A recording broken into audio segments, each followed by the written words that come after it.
puede que te sorprenda saber que actualmente hay 2 guerras en curso en Europa. Por supuesto, sabes sobre la feroz batalla entre Ucrania y Rusia, con bombardeos constantes, enjambres de drones en el campo de batalla y F-16 o Mirage 2000 patrullando los cielos. Pero hay otro tipo de guerra ocurriendo al mismo tiempo. Esta se libra en las sombras y también involucra a Ucrania y Rusia. En la Segunda Guerra, personas comunes se volvieron saboteadores extraordinarios. Ellos son la resistencia ucraniana y están rompiendo la línea rusa desde adentro. Así que vamos a descubrir más sobre esta guerra en las sombras y cómo Ucrania se está infiltrando profundamente para romper las líneas del frente de Rusia. Esto no es solo un grupo pequeño de voluntarios intentando llevar a Ucrania a la victoria poco a poco. Es una red de resistencia encubierta con muchos partisanos, agentes encubiertos y dobles agentes. Todos los involucrados tienen un solo objetivo: realizar sabotajes muy efectivos tras las líneas enemigas para impedir que Rusia inicie o mantenga una invasión. Operaciones encubiertas y células de resistencia ya han participado antes en esta guerra. El 11 de octubre de 2025, partisanos ucranianos que se habían infiltrado en el ejército ruso evitaron una ofensiva planeada cerca de Vovchansk, en la región de Yarkov. Los agentes se infiltraron en el 82 Regimiento de Fusileros Motorizados de Rusia y convivieron como soldados rusos, integrándose a sus filas. Ya dentro, contactaron a la inteligencia ucraniana y dieron coordenadas exactas de artillería rusa, vehículos blindados y concentración de tropas, cercando al regimiento y unidades vecinas. Esto permitió a las fuerzas de Ucrania lanzar ataques preventivos que frenaron el asalto ruso antes de que iniciara. Esta operación fue realizada por el grupo Atesh, una célula de resistencia antirrusa, normalmente Atesh, cuyo nombre significa fuego. En Crimea, Atesh está compuesto por y recluta ucranianos, minorías étnicas no rusas y rusas, como los ya mencionados tártaros de Crimea, en territorios ocupados. El movimiento real comenzó prácticamente con la invasión misma, y para 2025 sus miembros habían logrado infiltrarse lentamente en cada parte del ejército ruso. Sin embargo, Atesh en sí mismo es un conglomerado relativamente flexible de nacionalistas ucranianos que quieren formar parte de un movimiento de resistencia. La mayoría de las operaciones clandestinas en Ucrania son iniciadas por la inteligencia militar ucraniana. Esto se detalla en una entrevista destacada de Sasha de las Fuerzas de Operaciones Especiales de Ucrania, o Fuerzas de Operaciones Especiales con un medio ucraniano, Hromadske. En la entrevista, Sasha reveló que las Fuerzas de Operaciones Especiales ha estado identificando y evaluando discretamente a personas que se encuentran en zonas clave. Pueden apoyar a células de resistencia en territorios ocupados por Rusia o próximos a ser tomados por fuerzas invasoras. El perfil de un infiltrado típico es alguien patriótico y dispuesto a realizar tareas del movimiento de resistencia. No basta con buenas intenciones para entrar en la operación. El proceso de entrenamiento en sí es fascinantemente completo. Los candidatos seleccionados pasan por entrenamiento tanto remoto como presencial en lugares seguros fuera de los territorios ocupados por Rusia. Las Fuerzas de Operaciones Especiales capacita a los operativos para evaluar riesgos, integrarse y pasar desapercibidos. El ejército crea un plan individual para cada agente, que puede implicar unirse a autoridades, trabajar en la administración local o gestionar sitios web prorrusos como cobertura. La seguridad operativa es hermética. Nadie, incluyendo la familia del agente, debe saber sobre sus actividades, a menos que 2 familiares estén trabajando juntos para el Fuerzas de Operaciones Especiales, y si los descubren. Ucrania ha desarrollado planes de evacuación para cada nuevo operativo. Si un agente pierde valor o enfrenta amenazas graves, es evacuado de inmediato con su familia. La variedad de misiones involucradas aquí es asombrosa. A diferencia de los movimientos de Atesh, estas personas trabajan en el lado civil de la invasión rusa. Normalmente, se les indica que manipulen la administración local para sembrar poco a poco el descontento y la insatisfacción con las autoridades de ocupación, que están trabajando para integrar abruptamente a Ucrania en Rusia propiamente dicha. Incluso estas misiones civiles pueden usar métodos violentos para reducir la influencia rusa en las regiones ocupadas. Sus esfuerzos también pueden incluir la destrucción directa de suministros militares o el asesinato de soldados. Por este tipo de misiones, las Fuerzas de Operaciones Especiales trabaja principalmente con ellas. Personas muy estables y dedicadas que comprenden la presión que enfrentarán y las consecuencias de sus actos. Está funcionando mejor de lo esperado. El alcance y la magnitud de estas operaciones se ha expandido desde simples reconocimientos hasta sabotajes extensos e incluso ataques tácticos generalizados a cientos de millas de la línea frontal real. El Fuerzas de Operaciones Especiales y ATESH emplean una táctica algo diferente. Si regresamos a la incursión del 11 de octubre, hay otra parte importante en el anuncio en redes sociales. Hasta en las fuerzas élite enemigas, algunos ayudan a Ucrania por una recompensa justa. Esto significa que la inteligencia ucraniana y grupos encubiertos pueden usar a tropas rusas, especialmente a minorías étnicas rusas o ucranianos reclutados. En pocas palabras, el apoyo a Ucrania es tan generalizado que se ha infiltrado incluso en el propio ejército ruso. Si la oposición paga bien, participan en las operaciones. Según Sokar, un coordinador de ATESH de 20 años, el movimiento tiene agentes no solo en toda Ucrania ocupada, sino también en ciudades y regiones de toda Rusia, con carteles de reclutamiento que aparecen en postes de telégrafo. Hasta Siberia. El movimiento ha logrado infiltrarse con éxito en plantas de la industria de defensa rusa y en unidades militares, proporcionando inteligencia detallada que permite ataques ucranianos de precisión. La cantidad de incidentes notables con células de resistencia ucraniana es impresionante. En noviembre de 2023, saboteadores ucranianos pusieron explosivos en un tren ruso con diésel y combustible para aviones, a unas 3.000 millas de la frontera ucraniana. Sincronizaron la explosión para que ocurriera dentro del túnel Severomusky, de 9 millas de largo, a través de las montañas de Siberia.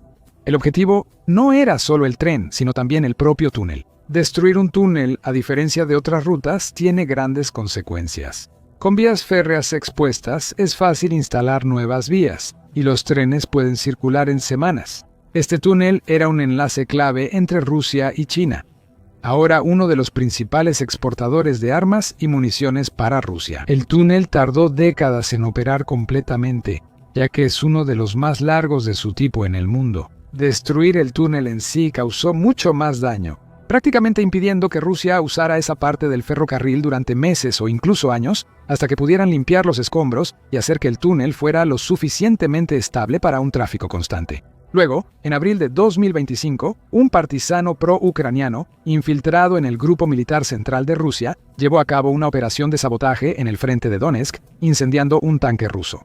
El agente aprovechó que los rusos instalaban blindaje y atacó mientras los mecánicos bebían, lo que bajó su alerta. Después de destruir el tanque y provocar un incendio, el agente se retiró sin ser detectado a un lugar seguro. En junio, agentes ucranianos sabotearon una subestación eléctrica en Kaliningrado, Rusia, causando daños por $5 millones y cortando la electricidad a un sitio militar. Los agentes drenaron el refrigerante del transformador antes de incendiar la instalación, dañando gravemente instalaciones militares rusas cercanas.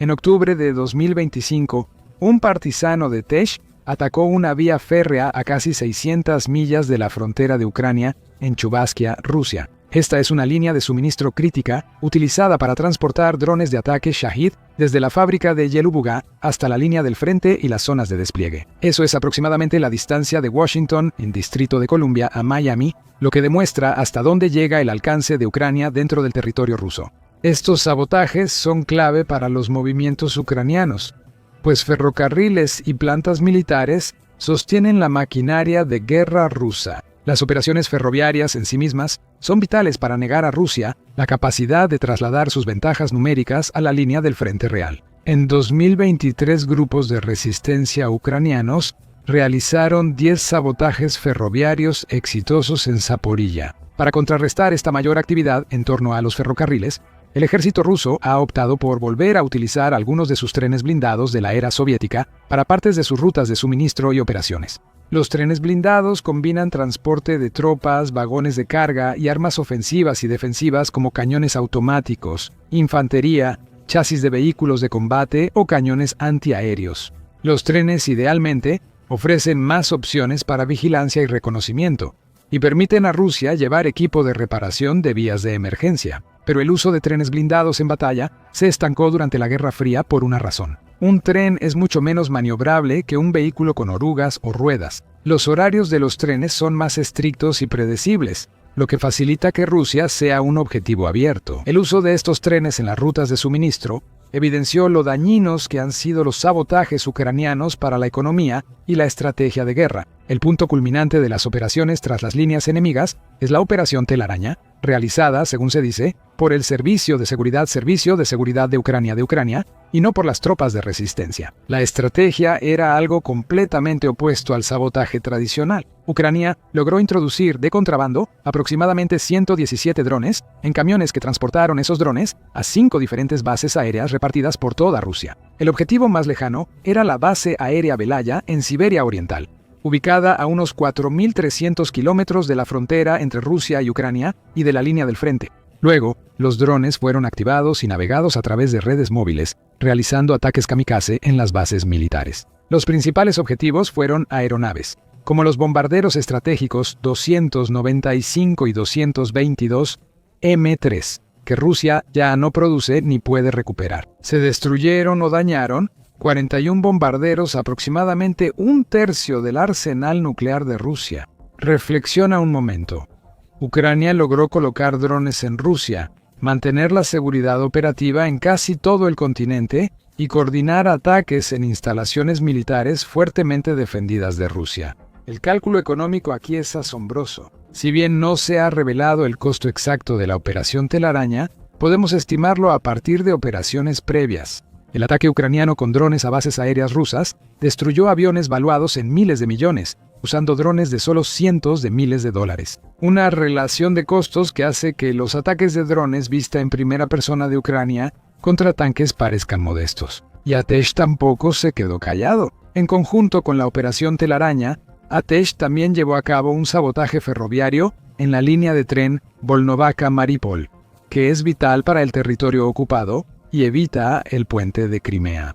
El mayor ataque de largo alcance, junto con el sabotaje, muestra la intención de las células de resistencia ucranianas en Rusia. Al distribuir los ataques a lo largo de vastas extensiones de territorio, Rusia está siendo debilitada económica y estratégicamente. Mientras tanto, el impacto psicológico en las fuerzas rusas ha sido profundo y medible. El personal militar ruso ahora debe temer que agentes de la resistencia ucraniana actuarán durante operaciones de sabotaje. Claro, dañar equipo en bases militares mediante explosivos y drones es una cosa. Solo son tanques y aviones que no se usaban activamente. Sin embargo, esos agentes pueden entregar comida envenenada, colocar explosivos bajo vehículos y hacerlos detonar en movimiento. Brinda inteligencia sobre movimientos de unidades, permitiendo destruir regimientos completos con un solo ataque aéreo. Estos temores no son infundados. En noviembre de 2023, 26 militares rusos fueron envenenados y 5 murieron tras un ataque con misiles. Imagina ser un soldado ruso en la Ucrania ocupada. No puedes confiar en la comida que te dan los locales. Quien arregla tu tanque podría ser de la inteligencia ucraniana. Tu cigarro electrónico nuevo podría tener explosivos. Cualquier ucraniano que encuentres podría estar informando a las unidades de artillería que buscan atacar tu posición. Y no puedes atribuirlo a la paranoia, porque realmente podría estar pasándote a ti o a otra unidad. Este tipo de inseguridad es justo lo que busca crear la guerra de guerrillas a nivel personal. En última instancia, el objetivo principal es lograr que los soldados rusos resientan haber sido enviados a la guerra desde un principio. ATES informó que la situación entre las fuerzas rusas empeoró tras los fallidos intentos de la 70A División Motorizada de cruzar el río Dnieper, con pelotones enteros que no regresan de los asaltos. El movimiento partisano señaló que, a pesar de las pérdidas devastadoras, el mando militar sigue enviando tropas a una muerte segura, lo que lleva a un número creciente de soldados rusos a buscar formas de evitar el combate. Las implicaciones estratégicas de esta guerra encubierta superan las acciones individuales de sabotaje. Cada tren que no llega con municiones, cada depósito de combustible que se incendia, cada aeronave destruida en tierra antes de que pueda despegar. Misiles de crucero. Todo esto se combina para hacer que Rusia sea un poco menos capaz de presionar a Ucrania cada día. Estas pequeñas victorias, al final, hacen que los esfuerzos de Ucrania sean mucho más impresionantes. La respuesta de Rusia, mientras tanto, ha sido predeciblemente brutal, pero en última instancia ineficaz. Mientras el Servicio Federal de Seguridad caza a los combatientes resistentes, volteando pueblos enteros y recurriendo a detenciones masivas y violencia contra cualquiera que consideren sospechoso, la naturaleza distribuida de la red de resistencia de Ucrania hace que sea casi imposible de erradicar. Si los coordinadores ucranianos detectan agentes dobles, aíslan esas células y siguen operando en otros sitios. De manera más amplia, Rusia también ha intentado aumentar las medidas de seguridad, desplegar más fuerzas de élite para cazar redes partisanas e implementar castigos más severos para quienes colaboren con Ucrania. Los servicios especiales rusos han tenido que asignar a más personal para cazar saboteadores, desviando recursos de las operaciones en el frente.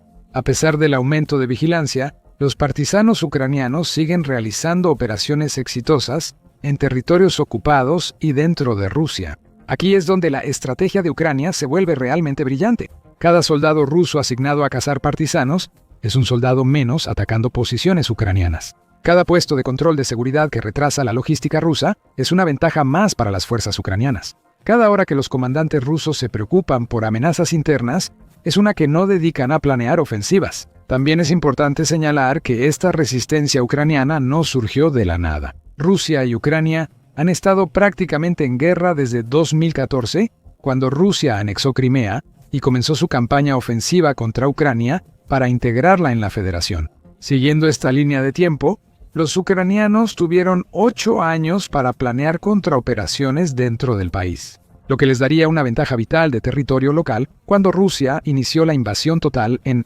2022. Durante 8 años, Ucrania ha presenciado directamente cómo actúa Rusia en los territorios ocupados. Antes de la invasión rusa a Crimea, los ucranianos comunes no necesitaban unirse a movimientos clandestinos. Pero para quienes estaban en Crimea después de 2015, eso se volvió una realidad. Crear una operación encubierta solo se ha expandido desde entonces, lo que ha resultado en que toda Ucrania se vuelva cada vez más hostil a las operaciones rusas y más preparada para lo que se consideraba inevitable. Esta resistencia explica por qué la invasión total de Rusia fracasó el 24 de febrero de 2022. Cuando Rusia anexó Crimea, lo hizo prácticamente sin disparar una sola bala. Fuerzas especiales rusas aterrizaron en el aeropuerto de Sebastopol, tomaron edificios gubernamentales clave y llamaron al movimiento independentista y a elecciones. El presidente ruso, Vladimir Putin, pensaba aplicar ese plan en Ucrania, apuntando a Kiev y al aeropuerto de Hostomel. Ucrania ya conocía la estrategia y estaba lista para impedir ese golpe inicial que buscaba descabezar a su gobierno. Cuando el plan de invasión fracasó, el país entero se movilizó para actuar. Las redes de resistencia establecidas entre 2014 y 2022 proporcionaron la base para esta guerra en las sombras que ahora está rompiendo la línea del frente de Rusia. Los canales de reclutamiento desarrollados a lo largo de los años permiten una rápida expansión e infiltración en el ejército ruso.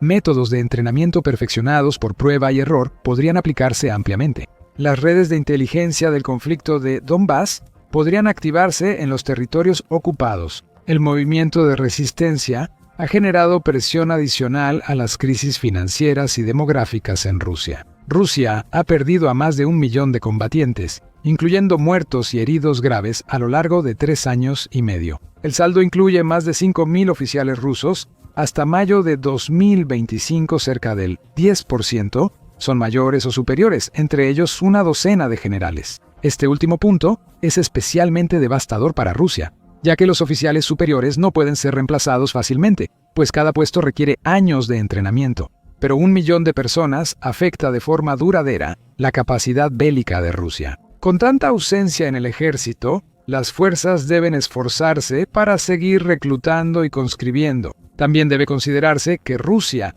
prácticamente ya rotó a todo su ejército durante la guerra, pues empezó con unos 90.000 soldados activos. Estos factores hacen que Rusia reclute cada vez más a personas muy motivadas, desesperadas o con motivos ocultos, como pertenecer a una célula de resistencia ucraniana.